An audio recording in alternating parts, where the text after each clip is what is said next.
Les carnets du pivert. Les carnets du pivert.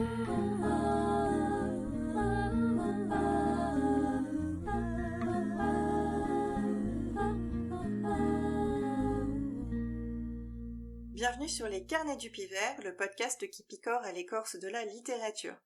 Je suis Between the Books et je suis podcasteuse. Podcasteuse. À mes heures perdues, j'avais commencé un podcast aux épisodes plutôt réguliers, mais je me suis essoufflée. Et puis, j'ai quelques épisodes aussi en lien avec ma newsletter Literae Antiquae. Là encore, en période d'essoufflement, tout simplement parce que j'ai une vie quotidienne particulièrement chargée. Et je trouve assez peu de temps pour créer mes épisodes de podcast, parce qu'en général, je les scripte entièrement. Je me suis aperçue que ça me prenait énormément de temps, et que ça avait tendance à ralentir mon désir de créer ces épisodes, tout simplement parce qu'après, il faut aussi que je les monte, et ça prend du temps. Beaucoup moins sûrement que de créer des vidéos, mais néanmoins ça prend du temps. Donc mon envie c'était de revenir faire du podcast, et ce dans un format peut-être plus léger pour moi en termes de construction, puisque je ne vais pas le scripter. Évidemment, quand on ne scripte pas un épisode de podcast, le propos est peut-être moins construit, moins fluide, il y aura beaucoup plus d'hésitation et de reprise de souffle, mais au moins ça va me permettre d'en créer plus régulièrement et de moins les travailler au niveau du montage. Alors je reviens avec un livre que j'ai terminé ce matin, qui s'appelle Déraciné. C'est un roman de Naomi Novik, et moi je l'ai lu aux éditions J'ai lu en format poche. Alors, c'est du genre SFF, je dirais, c'est-à-dire ici plutôt de la fantaisie. Du moins ça rentre dans la littérature de l'imaginaire sans conteste. Alors de quoi ça parle ? On va rencontrer une jeune fille dans un petit village qui s'appelle Agnieszka. C'est la narratrice, puisqu'elle dit je. Et dans son village, en fait, tous les 10 ans, une jeune fille est choisie par le dragon. Le dragon, c'est un magicien qui vit dans une tour dans la vallée, et il est censé protéger cette vallée contre les assauts du bois. Alors, le bois, visiblement, est une forêt un peu maléfique qui envoie des contaminations sur la population, et cette contamination les pervertit au point soit qu'il tue aux alentours, soit qu'il pousse les gens autour d'eux à tuer. Donc ce magicien protège la vallée, et tous les 10 ans il emmène une jeune fille. Agnieszka, au début de l'histoire, elle ne se sent absolument pas concernée par ce choix du magicien, puisque le magicien choisit toujours le même type de jeune fille, une jeune fille parfaitement accomplie, propre sur elle, qui sait tout faire, etc. Et en gros, celle qui va être désignée pour être emportée par le dragon, c'est forcément sa meilleure amie, qui s'appelle Kasia, puisque depuis qu'elle est toute petite, en gros, on sait que c'est elle qui va être choisie, puisqu'elle est absolument parfaite, et cette perfection a en plus été travaillée par sa mère, qui, comme elle savait qu'elle allait perdre sa fille, a tout fait pour faire de sa fille quelqu'un qui saura résister aux 10 années passées avec le dragon. Le jour de la célébration arrive, et ce n'est pas Kasia qui est choisie, mais Agnieszka, et Agnieszka ne sait absolument pas pourquoi, puisque elle est en gros le vilain petit canard, quoi qu'elle fasse elle se tâche, elle est toujours mal coiffée, toujours débraillée, etc. Mais c'est elle qui est choisie par le dragon, et il l'emmène dans sa tour. Les premiers instants dans cette tour sont très douloureux pour Agnieszka, puisqu'elle a été arrachée brusquement à sa famille sans avoir été préparée, et surtout elle ne comprend pas ce qu'elle doit faire. Et elle est un peu livrée à elle-même, le dragon est toujours en train de la rabrouer puisqu'elle ne fait pas ce qu'il faut. Jusqu'à temps qu'elle découvre qu'en fait il l'a choisie, pas comme les autres jeunes filles parce qu'elle était parfaite, mais il l'a choisie parce que en elle, il y avait de la magie. Et donc, sa mission, quand on trouve quelqu'un qui a de la magie, c'est de le former, quand on est magicien. Et donc, il décide de former Agnieszka à la magie. Et évidemment, ça se passe très mal, parce que elle ne comprend pas la magie du dragon, ça ne passe pas avec elle, jusqu'à temps qu'elle découvre sa propre forme de magie, ce qui perturbe particulièrement le dragon. Pendant ce temps-là, évidemment, le dragon continue sa lutte contre le bois. Et les événements vont se précipiter puisque Kasia, la meilleure amie d'Agnieszka, va être enlevée par le bois. Alors le bois envoie de temps en temps des émissaires qui enlèvent des personnes à proximité et qui les emmènent dans la forêt. Alors d'ailleurs on ne sait pas au début très bien ce que fait le bois à ces gens, mais s'ils reviennent, alors souvent ils ne reviennent pas, mais s'ils reviennent, ils sont pervertis. Et donc Agnieszka décide d'aller sauver Kasia. Et c'est le début un peu des ennuis puisque à ce moment-là, elle va pénétrer le bois, elle va faire ressortir Kasia, qui était en fait enfermée dans un arbre, ce qu'on appelle les arbres cœurs, et Agnieszka va l'en faire sortir. Avec le dragon, contre toute attente, ils vont réussir à soigner Kasia, même si elle est un peu définitivement transformée. À partir de cet événement, évidemment, autour de la vallée, ça va se savoir, et le jeune prince Marek, donc le prince du royaume, décide de venir à la tour pour demander au dragon et à Agnieszka d'aller sauver la reine, Anna, qui, une dizaine d'années auparavant, avait été enlevée et emmenée dans le bois. Et donc, il force la main au dragon et à Agnieszka, puisque les deux disent qu'au bout de 10 ans, il est fort peu probable de pouvoir sauver la reine. Et donc, le prince, le dragon, un autre magicien qui s'appelle Solia, entre dans le bois, et avec pour mission de faire sortir la reine Anna de ce bois. Alors ça ne s'arrête pas là, puisqu'il y a plein de rebondissements, hein, et finalement le roman, c'est un long conte sur la lutte contre le bois, mais surtout d'essayer de comprendre pourquoi le bois réagit de cette façon-là, pourquoi le bois produit le mal. Et finalement, bon, c'est un roman un peu moralisateur puisqu'il explique que à l'origine du mal, il y a de la colère et une forme de réaction de désespoir. Alors bon, c'est une explication peut-être un peu naïve de l'origine du mal, mais c'est bien mené, c'est cohérent, l'univers est parfaitement cohérent, j'ai trouvé.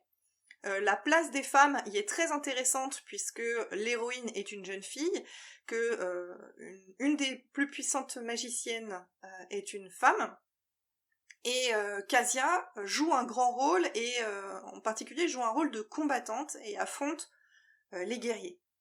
Donc au niveau de la place des femmes, moi j'ai trouvé que c'était assez intéressant. Il y a une histoire d'amour évidemment entre Agnieszka et le dragon, mais elle n'est pas omniprésente, et surtout elle guide assez peu les actes d'Agnieszka. Finalement c'est plus l'amitié qui va guider Agnieszka et ses valeurs morales, et en particulier son attachement à la terre qui est très fort dans le roman. Il y a tout un travail autour de la racine que moi j'ai trouvé intéressante, les liens avec son territoire, avec les paysages, etc.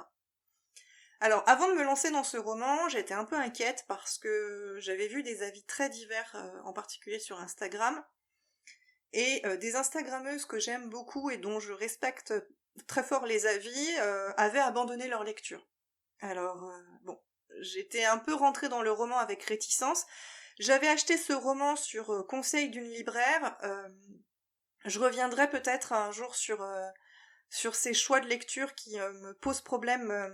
En fait, je l'ai acheté pour préparer des idées de lecture pour mes élèves sur une thématique qui me pose problème, et les libraires sont aussi dépourvus que moi pour trouver des idées. Bref, donc elle m'avait mis ce livre entre les mains me disant que ça pouvait peut-être correspondre. Alors ça ne correspond pas vraiment en fait à mes attentes, mais sans cette libraire, en fait je n'aurais pas lu ce roman, et c'est bien dommage. Alors, qu'est-ce qui a pu ne pas plaire aux Instagrammeuses? J'en sais pas beaucoup plus. Par contre, moi, au début de la lecture, il y a plusieurs choses qui m'ont posé problème, mais c'est du vocabulaire. Alors, je sais pas si c'est la traduction ou si c'est un problème de l'autrice, mais il y a quelques mots qui m'ont semblé déplacés dans leur contexte. C'est-à-dire qu'on a un roman qui est sous la forme d'un conte. Alors, je ne dirais pas que le langage est soutenu, mais il invite quand même à la rêverie. Or, à plusieurs endroits, on a des mots qui cassent un petit peu cette dynamique. En particulier, à plusieurs reprises, le terme « dégueuler » est employé. à la place de vomir, à mon avis, qui correspondrait beaucoup mieux, parce que pour moi, dégueuler, c'est du ressort du vocabulaire extrêmement familier, et le roman n'est pas écrit dans un vocabulaire familier. Ce qui fait que ça dénote un petit peu. Et un autre passage aussi m'a semblé étrange, c'est quand le mot tuyau désigne le sexe masculin. Alors, peut-être que c'est la naïveté d'Agnieszka, mais disons que dans le contexte, il n'y a rien d'autre qui pourrait justifier l'emploi de ce terme. Mais ça se passait au début. Après, je n'ai rien vu de tel, et j'ai rien qui a encore bloqué ma lecture. Moi, ce que j'ai aimé dans ce roman, c'est finalement qu'il a réussi à m'emporter dans un univers où, quand je refermais le livre, parce qu'il était temps d'aller me coucher, je rêvassais encore sur cet univers que je trouvais vraiment très riche et qui peut appeler finalement la rêverie du lecteur sur tout ce qui n'est pas dit, sur tout ce qui n'est pas vu, sur les à-côtés, etc. Il y a un côté aussi vraiment très conte de fées, puisque le contexte est un peu médiéval, je dirais. Et puis on a évidemment la grande présence de la magie.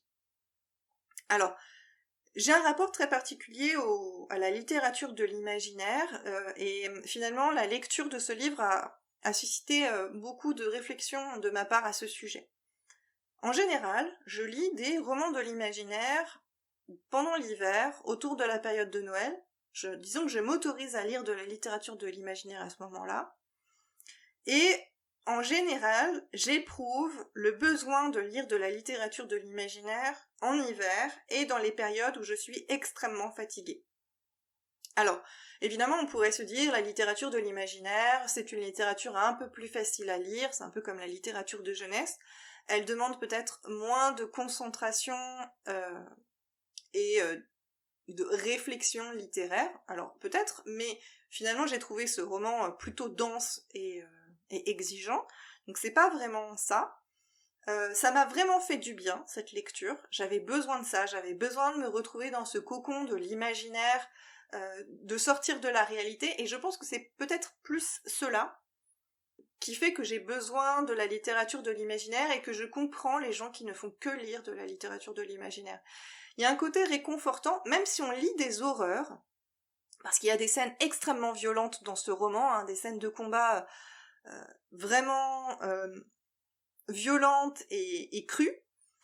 Donc c'est pas quelque chose qui est tout doux, hein, on n'est pas dans de la littérature vraiment réconfortante, mais il y a quelque chose de peut-être du rapport à l'enfance qui fait du bien. Et aussi peut-être parce que la littérature qu'on dit blanche, mais je sais pas quel autre mot employer, mais la littérature générale, nous confronte peut-être davantage à notre monde de façon plus directe, et peut-être que pendant mes moments de fatigue, j'ai besoin de quelque chose qui m'éloigne de la réalité du monde. Finalement, le monde est fatigant, éreintant, usant.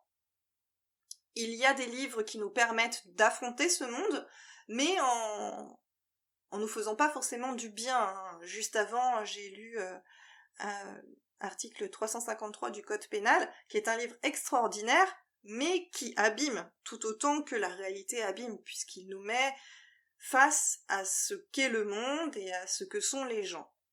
La littérature de l'imaginaire fait peut-être la même chose, mais de façon détournée, en emmenant le lecteur dans un monde différent, ce qui le fait voyager, ce qui va évidemment le divertir, mais peut-être aussi le divertir au sens pascalien, c'est-à-dire détourner son attention de sa peur. Bon, chez Pascal, c'est la peur de la mort, mais vous voyez ce que je veux dire. Il détourne l'attention, peut-être, des angoisses quotidiennes, pour emmener dans un monde différent et qui va faire vivre des émotions aussi très fortes, mais pas forcément dans notre monde. Ce qui fait que ça reste à part, ça reste une expérience imaginaire et peut-être qui protège le lecteur en ce sens.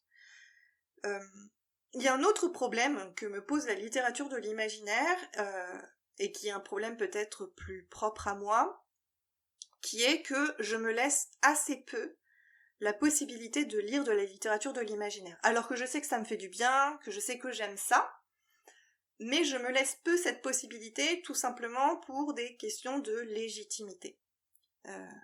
De par mon travail et ma formation, je me sens l'obligation de lire de la littérature classique et contemporaine, parce que ça va m'être utile dans mon métier, évidemment, mais aussi pour la culture générale et parce que, assez stupidement d'ailleurs, je dois être au courant de ce qui se fait pour pouvoir tenir les conversations. C'est vraiment très bête, mais je vis encore très mal quand les gens me disent ah, tu n'as pas lu ça » ou « Ah, tu ne connais pas tel auteur ». Là, par exemple, je sais que pour préparer une formation, nous cherchons des auteurs contemporains disponibles pour intervenir auprès d'enseignants. Et sur la liste des auteurs que m'avaient présenté les collègues, je n'en connaissais quasiment pas. Évidemment, je me suis sentie extrêmement stupide et je me suis donné pour mission de compléter cette liste et de combler mes lacunes. Évidemment, lire de la littérature de l'imaginaire, c'est prendre du retard sur ces lacunes et c'est lire des choses qui ne sont pas forcément légitimes ou validées par le milieu professionnel dans lequel je suis. Et c'est comme une perte de temps, en fait. Et c'est peut-être pour ça que je me permets de lire ce genre de littérature sur les périodes de vacances de Noël, parce que c'est un peu comme un temps suspendu, retour à l'enfance, etc. Tant qu'il ne m'est pas laissé dans le reste de l'année. C'est finalement assez bête de ressentir cela, néanmoins c'est ce que je ressens. J'essaye de lutter contre, mais c'est pas facile, parce qu'il y a une forme de culpabilité permanente à l'idée que je ne serai jamais à la hauteur et que jamais je n'arriverai à avoir la culture requise. En fait, c'est un peu comme une tare que j'aurais de ne jamais avoir la culture requise. Et donc, finalement, lire de la littérature de l'imaginaire ne m'aiderait pas à acquérir cette légitimité et quelque part me garderait du côté de la littérature illégitime, dont j'avais déjà parlé dans un épisode précédent sur la paralittérature. Donc, finalement, ce livre m'a fait prendre conscience de ce qui se jouait en moi au niveau de cette culpabilité, et j'ai décidé que puisque cette littérature me faisait du bien, j'allais lui laisser une place plus importante dans mes lectures, quitte à finalement ne pas être légitime, mais d'assumer cette part de moi, ce besoin de lectrice que j'ai, et finalement d'arrêter de me conformer à cette espèce de snobisme qui fait que il faudrait avoir lu certains livres et pas d'autres. Ainsi s'achève cet épisode du podcast Les Carnets du Pivert. J'espère que cette réflexion à la volée vous aura intéressé. Si vous voulez y répondre, échanger avec moi, vous pouvez me contacter sur les réseaux sociaux. Je suis présente sur Instagram sous le nom Between the Books, où vous pouvez évidemment commenter si vous regardez cet épisode ou vous écoutez cet épisode sur YouTube. Je vous souhaite une belle journée et j'espère vous retrouver bientôt dans vos oreilles.